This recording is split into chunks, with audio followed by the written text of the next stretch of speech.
Mother's Day morning, everyone. We're half past the hour. I don't have to tell parents out there, raising a child is expensive.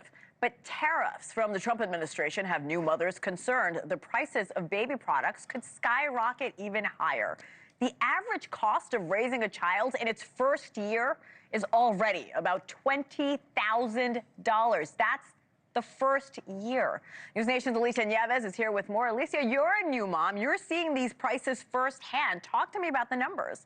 Yeah, I mean, when you become a new mom, first and foremost, some of these prices for baby items are just naturally eye-popping. Now it's jaw-dropping with the tariffs, right? I was in the market for a car seat recently. The one that I wanted was almost $500. I thought that was pretty pricey. I was hoping for a sale. I waited a few weeks. Now that same car seat is $699 because of these tariffs. And then I went back and looked at some items I recently purchased to see how widespread this is. I brought receipts, literally. I recently bought a stroller, a travel stroller for $169 in March. That same stroller now is $240. That is a 40+% increase. And that is what we're seeing more broadly. Retailers are saying that the average price of a stroller or a car seat up now by 30 to 40%. And those prices are going to continue to rise as the weeks go on and these tariffs remain in place. In fact, we also have other baby manufacturers like Munchkin, for example, that has a wide variety of items from, sippy cups to high chairs. It's usually one of the more affordable brands. The CEO now coming out and saying it's going to have to raise prices on 90% of its products. All of these companies are very clear, retailers from manufacturers, this is all tariff induced. Why are baby products specifically being targeted? Yeah, fun fact that is not so fun right now.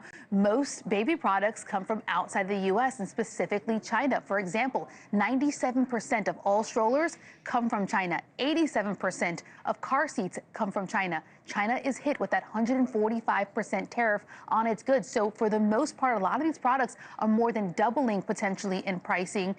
For example, that car seat I just mentioned a moment ago and that stroller, that's actually made in Germany. There's only a 10% tariff on that, but for some reason, we're already seeing a 40% price increase. It's Mother's Day. I do want to give mothers out there and you yourself some good news. Will this eventually stabilize? There are a lot of people working to make that happen. You have manufacturers, retailers, legislators coming out and saying that the Trump administration has to impose some type of exemption on baby products, specifically the essential core baby products. You have Babylist, the baby registry company, that took out a full page in the Washington Post calling this a baby tax and asking for the administration to do that. You had about a dozen retailers sign on to that open letter. And then you had the Juvenile Product Manufacturing Association also write a 2-page letter directly to the president saying this is an unfair burden on American families when, as you pointed out a moment ago, the cost in the first year is $20,000. That's a third to a half of what the average American salary is right now. So if I can offer any advice from one mother or parent to another,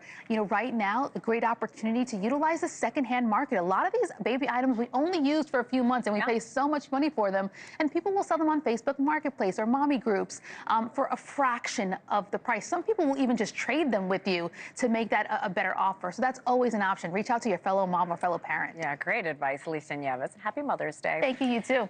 Thank you for watching. Subscribe below and download our NewsNation app right now on your phone, and you will get fact-based, unbiased news for all Americans.